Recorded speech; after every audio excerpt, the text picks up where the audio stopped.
first one that I watched when I was a kid was Van Helsing, Hugh Jackman. And yes, there was love involved, unfortunately, for him, which to me was kind of like, ugh, even when I was a kid. But that kind of personality, like he doesn't, it's like he don't care about anything, blah, blah, blah, blah. And like, not like that, but he's like very, strong-minded and stuff like that. I kind of put that on my main character. He's one of the role models, I guess. I literally just thought about that. I'm like, they're actually kind of similar. Yeah. But my story is very much, wow. World of Warcraft, Lord of the Rings, maybe a little Star Wars inspired. So I hope you enjoy that. And let me show you. I worked in the past with Eddie Shinjuku, he did the Sylvanas art that I have, and I asked him to draw my character. Her name is Dune Gray. I know it's very weird, but I adopted it years ago and I just like ran with it since then. And it's not finished yet. It's literally like one step before being finished. So like not all the colors, and just to like her bleu, as we say in French, are a little too big, so he's gonna shrink them. But this is what essentially she looks like. And he took, basically, because when I write I imagine the scenes through my eyes, right? So it's kind of like I'm role-playing through this. And so in my head, she kind of has my face. I don't know, it's really weird to say.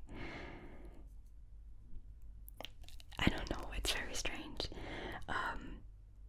And so he took like pictures on my Instagram, like multiple pictures, and just like made a character out of this. And this is what she looks like. I'm so excited.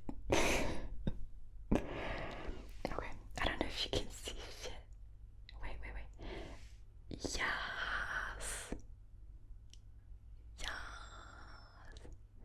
And yeah, with like her sword here. Oh, what's happening? Oh my god, well done. Okay.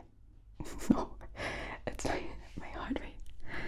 Yeah, so this is what she looks like. Like these details, I will obviously post it. Okay, sorry, poop. These details are just insane. You probably have seen maybe my art that I made of her. That was so bad, but I sent it to him and I was like, this is who she is. And I was so happy that he could take this space and just, make her look real. And I'm so excited about it. You have no idea. It's just like, that was my first dream when I was a kid. I wanted to be a writer. And my dad sent me some drawings that I used to do as a kid. And almost every year I used to start writing a story or start inventing like characters for a story, and then gave up on it because I didn't have the maturity to really think a story through. And then here we are now. I'm doing it and I'm so like, if my book could be published, like that would be like the biggest accomplishment in my life, I think. I really hope like some of you are interested and can read it, and I'm so excited. I'll keep you updated for sure. Yeah, I'm at 300 pages, but this is like, I'm at a quarter of the story.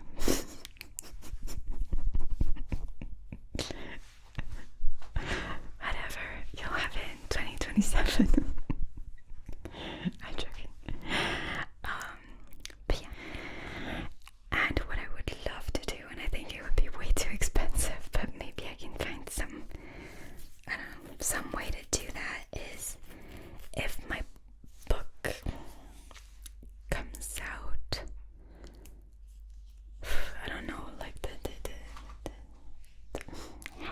how this would happen, but I would love to have artists with different styles, maybe, or just different artists, like illustrate characters or scenes or places in my book, in my story. And I would love to make, like, you know, like those big art books that you can find of like Star Wars or Lord of the Rings. And I would love to make a whole art book about it so that people really interested in the story could like buy it and see like, oh, this is what it looks like, you know. I would love to show you what's in my thoughts, if that makes sense. But I also love communicating with artists and have it being a collaboration work where I tell them what's in my mind and they kind of add their sauce to it, and it just becomes this beautiful place, if that makes sense. That would be also a dream. Very expensive. A little too expensive, but I don't know, maybe I can make it work somehow. We'll see. We'll see. So moving on to something else now. Dogs. My dogs. I don't know if you followed. I don't know what the last update I gave was, but I adopted a new dog from Romania. Her name is Astra. Astra. Like an star. And Astra. And I've just spent the most difficult month and a half of my life where I thought I made a mistake because Astra wasn't getting along with Bibi, my first dog. But when I say getting along, they're two about 27-kilo dogs. She's bigger than him, and they were fighting like, it was so violent. It was really violent. It wasn't like warnings, and there was no warnings. It was like, it was really violent, and it was so scary. And I spent a month and a half crying, literally, because I thought I would have to give her away. It was so hard. Like, she even beat to like literally blood, and I was just so scared because she would also isolate herself because of that, and she was just like isolating herself in my closet, and no one in the family was happy. It was really hard, but I sent Bibi for a weekend, for 10 days, to a babysitter because I was like, I need her to be comfortable. I feel like she's not comfortable in the home, even though she loves me and she loved me, and I loved her. She wasn't like, you know, being fully in the home. And then during these 10 days, she was fully like, you know, a family dog, and she was thriving. And then he came back. She bit him. She made him bleed. And I was like, oh, it's still not working. And then, oh god, they're playing right now. We'll get to that. And then they fought again. But then one morning they woke up, and then she started playing with him outside, and it was like kind of really strange at first. They were like playing, but like confused whether it was like they had to be like aggressive or like playing, you know. It was really, really funny. And now there's still like some little fights, but they're nearly not as violent as what it was. It still hurts to see like them even having a little fight and hearing one like cry is literally breaking my soul, but it's so much better than what it was. Also, I was filming one day and I had left a mattress, like a mattress in one of the rooms because it's for like guests and stuff. And I had left the door open to that room, and then they were both doing like judo or whatever on the bed. And that's when I knew that they were gonna be mine. So she's officially ours now. Yeah, she's officially part of the family, and it's gonna get better, obviously. But out of all the people who adopted from the same group, I was the only one having trouble with the dog because they all adopted small dogs. And I was the only one with a big dog. I didn't think she was gonna be big. I wasn't told the size apart from medium. And if you know, medium can range, it's a big range. So, when I saw that she was bigger than BB, I was like, but yeah, it's all good now. Like watching them play, it's just like one of the things that makes me the happiest. It makes me laugh so much. It's just so funny, and I love them so much. It's a complete shift. BB used to be a prince, and he had all the attention and all the love, and I was kissing him and loving him so much. But now it's hard because there's this new dog who's both tend to be a little possessive, which doesn't help. But now I have to, I can't tell the first one like, now you have a sister, so we need to make sure that she doesn't see the kisses. But yeah, I just have to shift completely my attention, and it's a big work. But I'm learning so much, so much through it. It was really hard. It was so hard. My heart was breaking every day because I thought that I made everyone happy. But now they're good together, and I can finally start to breathe because we haven't been outside of our house because of this for a month and a half, I think. We went out to eat once when BB was with her babysitter,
animals, you know, eating meat and stuff like that.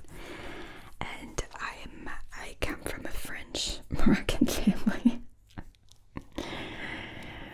So meat is a big part of my life. It's not so much that I eat a lot of meat, it's just that it's in little bits here and there, if that makes sense. But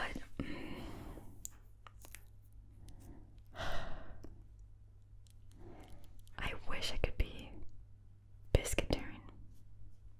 Not vegetarian, pescatarian. Let's start with that, okay? Because I love fish. No, I like meat. But how can I say that? My problem is that I don't cook. I hate cooking. I don't enjoy it at all. I don't know how to do it. And even if I knew, I wouldn't enjoy it. And so I buy like pre-made stuff, and a lot have meat. So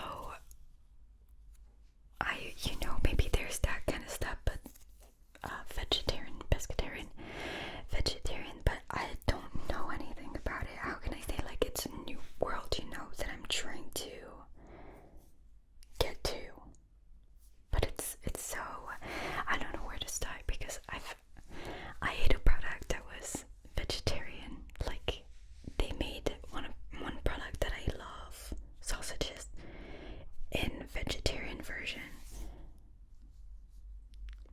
I didn't like it. It felt like I wasn't eating anything. But I was told that there's really good products. I don't know where to start. I have to like do research and stuff, Maybe there's some of you who can tell me, like, if you've been transitioning, from eating meat a bunch to being a vegetarian, and like, was it okay for you as someone who, like, meat is quite a big part of my how it was, I was raised with a lot of meat, and for someone who doesn't cook, it's hard, because I do rely on meat a lot to get my, I don't know what's in there, protein or whatever. Like, it does help feeding me a lot. So I'm scared to be vegetarian because of that. But I love animals so much, and it hurts me to see like these pictures, and to imagine that this is what happens every time I look at my meat. And so I was like, my uncle actually, you know what, maybe I can ask him. My uncle and his wife recently are getting into that. Maybe I can ask them for products, but I'm someone who, I love food.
shorts that I'm gonna make are, they're not exclusive, sorry, they're exclusive, so they're not parts of my videos, if that makes sense.